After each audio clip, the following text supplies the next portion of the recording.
Peterborough's first hospital was the tent establishment on Little Lake in 1847, which was erected for the cholera epidemic. But after that, there was no hospital until three women decided there was a need to help the sick and the poor of the community. One of the key early people was Louise Wallace, whose husband James Wallace had come here from the 1840s, was one of those Sturgeon Lake people that had developed Fenelon Falls and all the area up around there. And we had the Haltanes from St. Paul's Church, who were interconnected here as well. And Charlotte Nicholl was one of the key funders. This organization ran for 20 years before it applied for a government grant. So the Peterborough Protestant Home was developed initially as a relief society. It's remarkable to me that they started this organization at a time when there were no organizations like that in the province, not even in Toronto or Ottawa. They started here in Peterborough. By about the third winter, they decided there was enough demand for what would call indoor relief as opposed to this outdoor relief, and so they went and arranged with R.A. Morrow to give them a house so that they could have people come in off the street. And then, after 5 years, they took over the old brewery that was around the corner from Hutchison House, and this was arranged through Sheriff Hall, who happened to own the property, and they worked out a leasing arrangement there, and they converted it into a residence. And then by 1910, they moved into their into building a new building up on Hilliard Street. It's called Anson House because of the street that it was based on.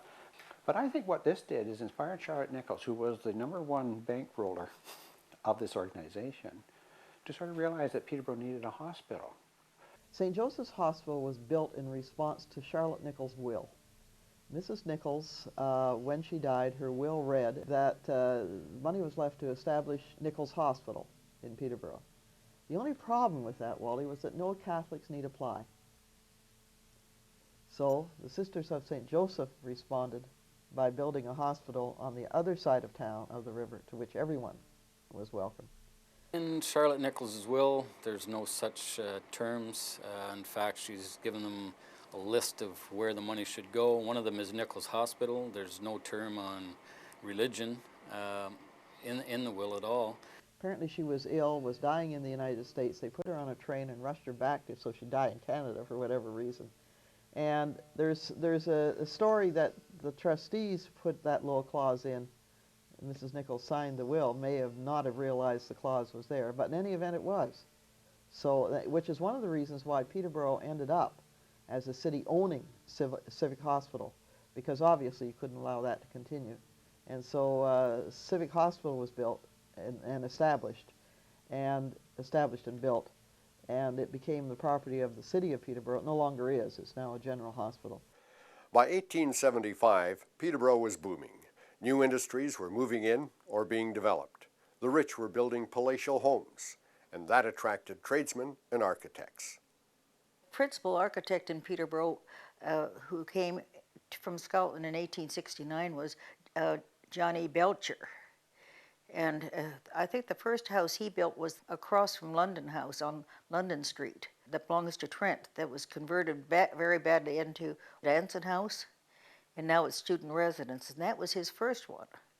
And it's a plan that he used all over the city. This house was Colonel Harry C. Rogers' house, and he was postmaster of Peterborough. This is a Belcher house, and the Morrill building, it was a Belcher building, and they were built about the same time, and Colonel Rogers had the post office in the Morrill building. And then, of course, there was the Burnhams. Reverend Mark Burnham, I think, built one of the finest houses, if not the finest house in Peterborough. Most of the good buildings were merchant buildings. There was quite a good bank on the corner of Hunter and George on the northwest corner, and that's been taken down and replaced by the Royal Bank. The Cluxton building that's been replaced by the Canadian Imperial Bank of Commerce was probably one of the finest structures in Peterborough, and it came down. I know we fought for it, and the only thing we managed to do was to stall demolition for 2 years. Peterborough's been blessed with a great many commercial buildings. Some of the best buildings were erected in Peterborough was the mid-Victorian and the late Victorian era. And the Morrow Building in the heart of downtown is one great example.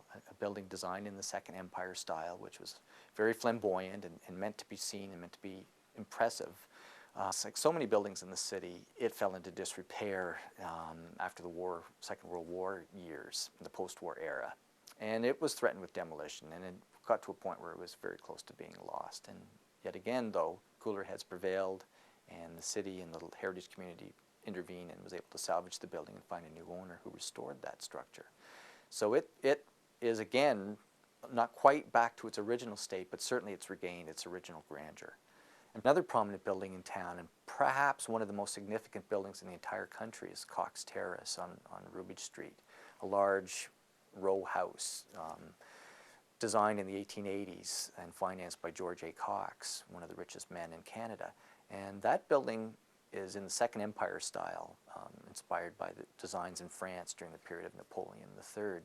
And it is the only one of its kind left in the country. There was a point up into the late 1980s when there was another one very similar to it that had been built in Winnipeg, Manitoba, but it has since been demolished. And this building was under threat of demolition too because of a funeral home expansion that was being proposed in the late 1980s. As I say, it's probably one of the most significant buildings in the whole country, and it's right here in Peterborough. Bradburn Opera House, for a while it served as the town hall, maybe for just a few years, but it wasn't adequate in terms of space, so the town decided to build yet another town hall, so it moved. But its greatest use was as a live theater, and so many important people made presentations and performed out of the Bradburn Opera House, like William Jennings Bryan, the great American statesman, made a speech there in 1911. Winston Churchill, the future Prime Minister of Britain, made a speech out of the Bradburn Opera House in 1901 on the Boer War. And it was, again, a very prominent landmark. Like so many in the city, it had a clock tower, and it was in the Second Empire style, which seemed to be very big in this city and very much loved by people that were building important landmarks. And it was destroyed, unfortunately, when the Peterborough Square development came in the early 70s. That building was one of the casualties. In fact, every building on the block, what was known as the Market Block, was destroyed, except for Market Hall itself for the Peterborough Square development, which I think in hindsight was probably a tragic mistake. The ornate buildings were constructed during a boom in the late 1800s, which carried over into the next century. The Auburn Mill produced woolen goods. B.F. Ackerman & Son had the largest harness manufacturing plant in Canada with an outlet in Regina. Matthews Blackwell, which later became Canada Packers, was in the pork exporting business. The de Laval plant supplied dairy products. The William Hamilton Foundry produced machinery and steel products. The Henry Hope plant produced steel sashes and skylights. The Peterborough Lock Works was huge and employed many locals. And there was the Lundy Shovel and Tool Works, just to mention a few of the manufacturing plants providing employment for a fast-growing community. Peterborough's population was doubling every 20 years between 1860 and 1920. It was a boom mainly due to the Otonabee River, but also because Peterborough had connections. We were one of the earliest into railways. We were one of the earliest into manufacturing. We're one of the earliest into the timber. Perfect geography with perfect natural resources and closeness to other larger centers allowed Peterborough to become a central place for commerce and development. And several factories did establish in this city, starting in the latter half of the 19th century. And we had people that had money and had like Flavel and George A. Cox and people like that knew this community and knew its potential and were able to draw in other people. The fortunes that could be made in the cutting of the timber, the fortunes that could be made in the harnessing of electricity on the Otonabee River. Essentially the first power grid in Canada. This precedes Niagara, you know, and this is the reason why in the 1880s we could attract General Electric, for example, to Peterborough. Became one of our major employers. The Thomas Edison Company in New York, they had said that they were going to move into Canada and sell their products.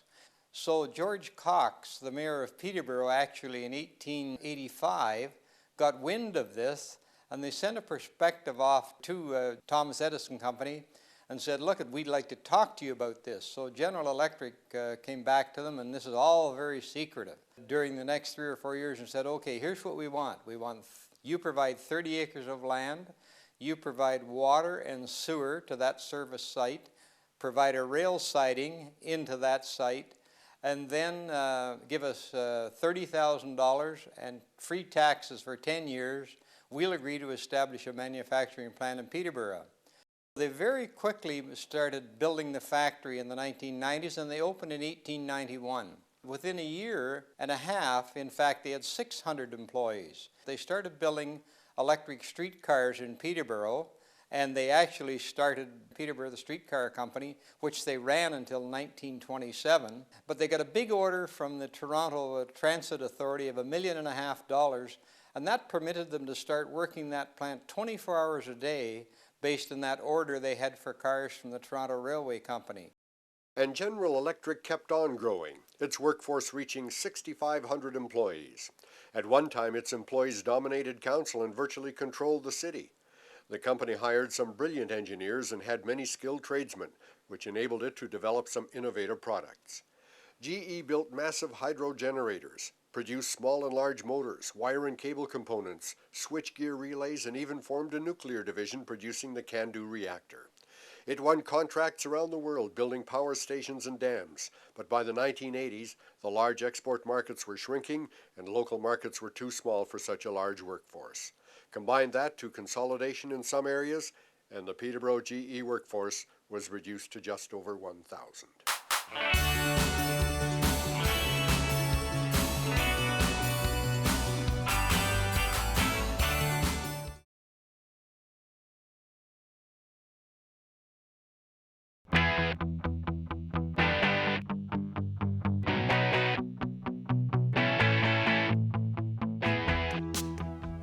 As Peterborough grew in the 1880s, so did its problems.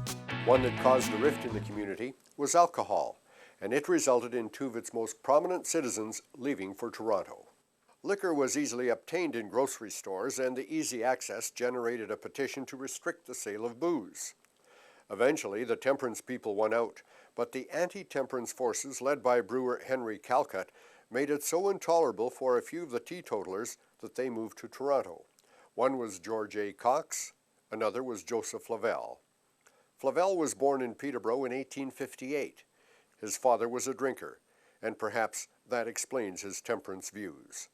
In Toronto, he rose through the ranks to become president of the British Empire's largest pork packer, the William Davies Company. It is through this connection and his influence that Peterborough acquired Canada Packers. Another problem was the religious conflict among the Irish. Peterborough actually had an Orangeman's Parade. I don't know how many people know that, but it actually had an original Orangeman's Parade, and it was the only time in the history of Peterborough that a riot act had to be read.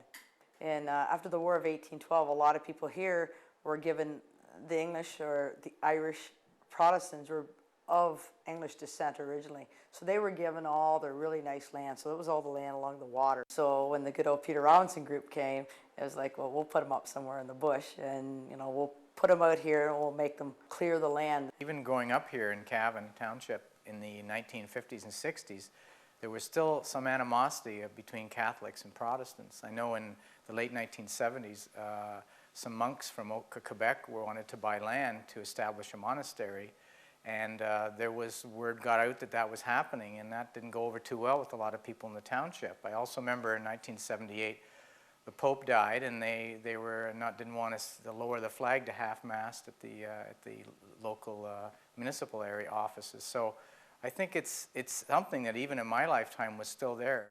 In 1905, the town of Peterborough and the village of Ashburnham united to become a city, but it was a rocky road to amalgamation.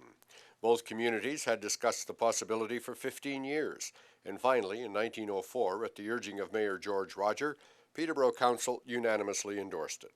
As the private members' commission studied the proposal, the new mayor, Henry Best, opposed the amalgamation, saying he didn't see any benefit to the change. Council was dumbfounded, and the mudslinging began. When incorporation finally was granted on July 1st, 1905, there was no celebration. In 1908, the city finally got a permanent fire brigade, housed in a new fire hall on Aylmer Street. Prior to that, firemen were volunteers and even had to buy their own coats. They were a busy lot. There had been many fires over the years due to wooden structures and open fireplaces.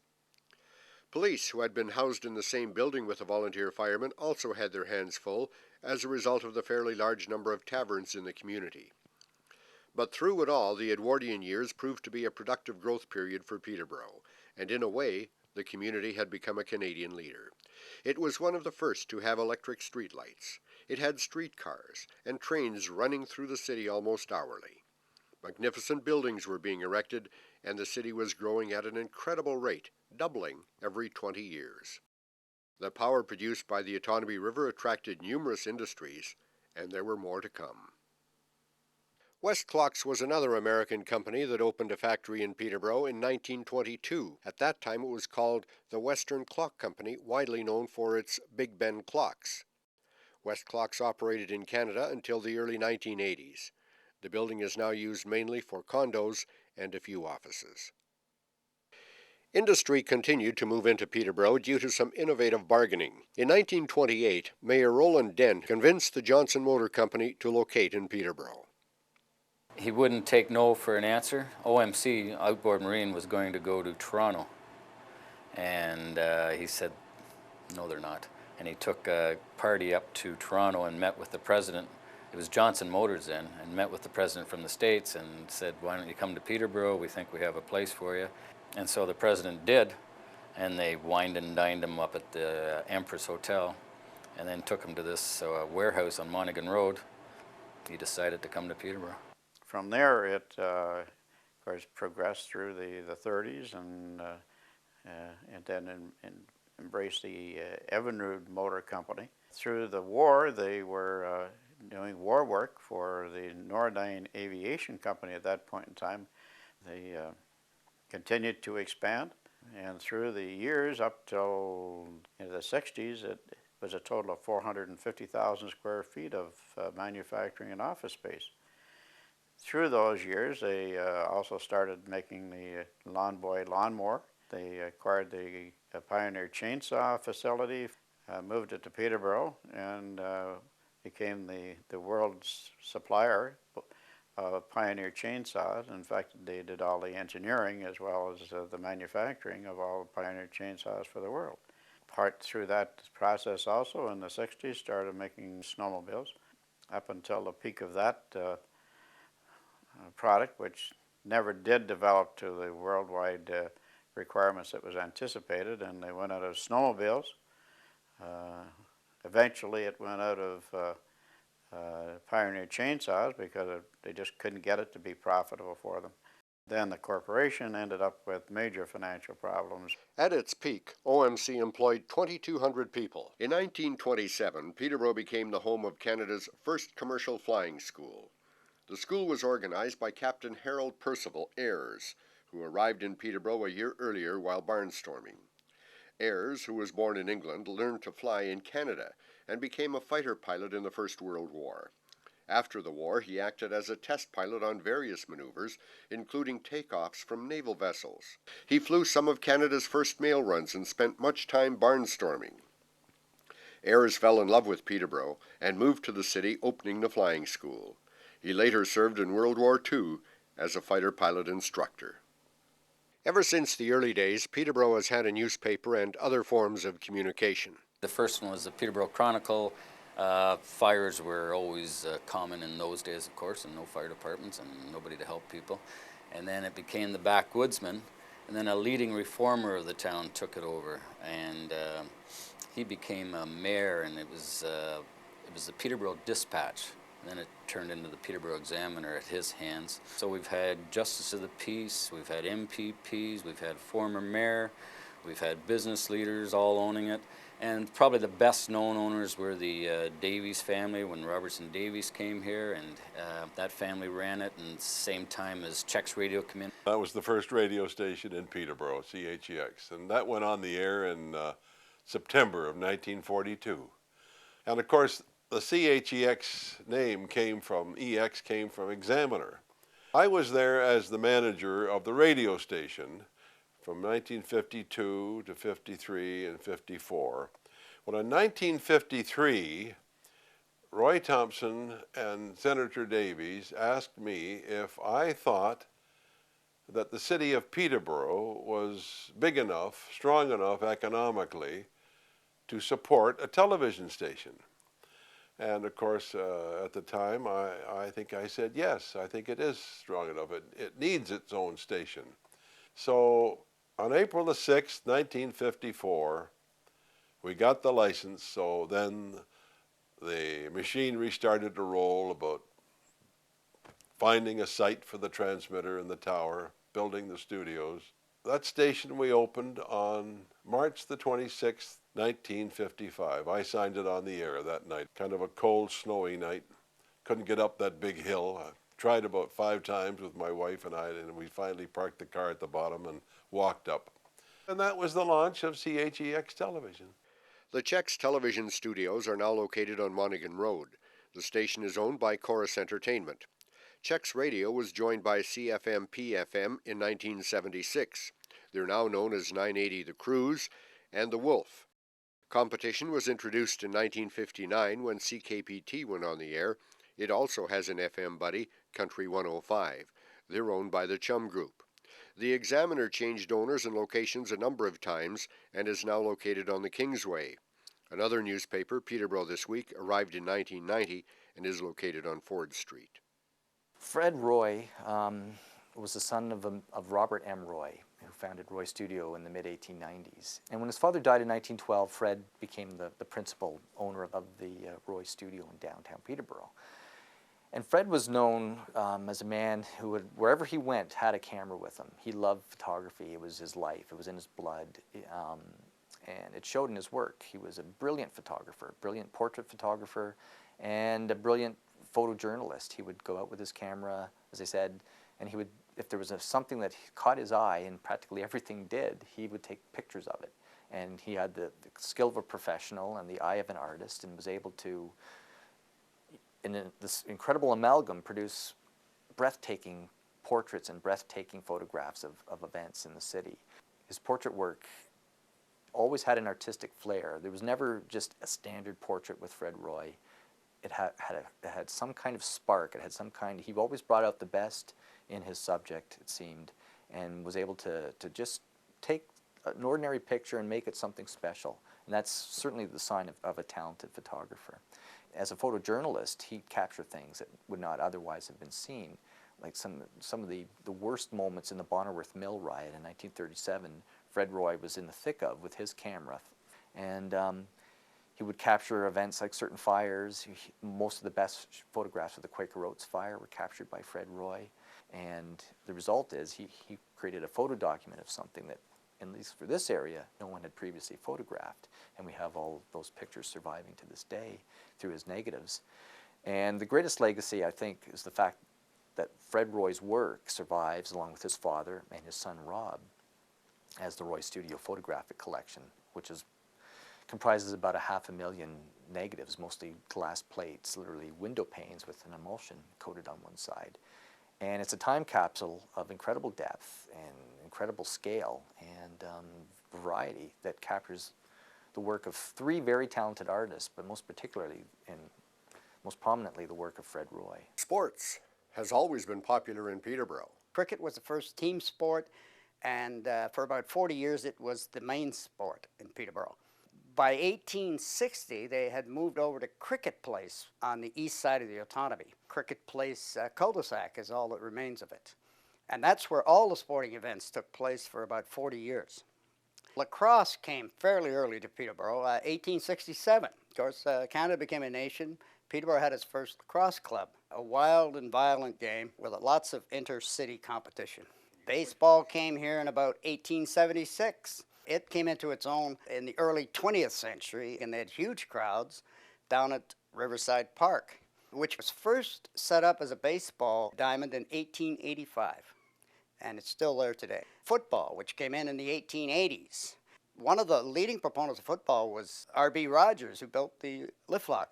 He was also a top cricket player for 30 years. Marvelous athlete, top runner, cricket, football, bicycling, you name it. They were all sports that he was involved in. Hockey was 1891. They formed the club. Within 3 years, they'd won an Ontario championship. And they played in a little rink on Charlotte Street between George and Elmer. And then they moved to the Brock Street Arena in 1903, and later to the Civic Arena, which was on Park Street, and finally to the Memorial Center in the mid-50s. Curling is another sport that maintained its popularity from the beginning right through, just like hockey, and lacrosse, although lacrosse had its ups and downs. But the regattas, both at Little Lake, Chemong Lake, the American Canoe Association used to hold their big meets up here. What was interesting in the early days was that the First Nations people were not allowed to go in the canoe races because they were regarded as professionals, and which was, you know, a bias for sure. But they argued that, see, since they used the canoe for hunting and fishing, they were professionals, and they were very good when they did allow them in. They used to have regattas where it was white racers only, and then Indians versus white. The Indian population would very often win those races. There were many exceptional athletes and teams from Peterborough. In lacrosse, the Mann Cup has been won 12 times, the Minto Cup 10. In hockey, the Junior Petes organized in the mid-50s produced many professionals for the NHL.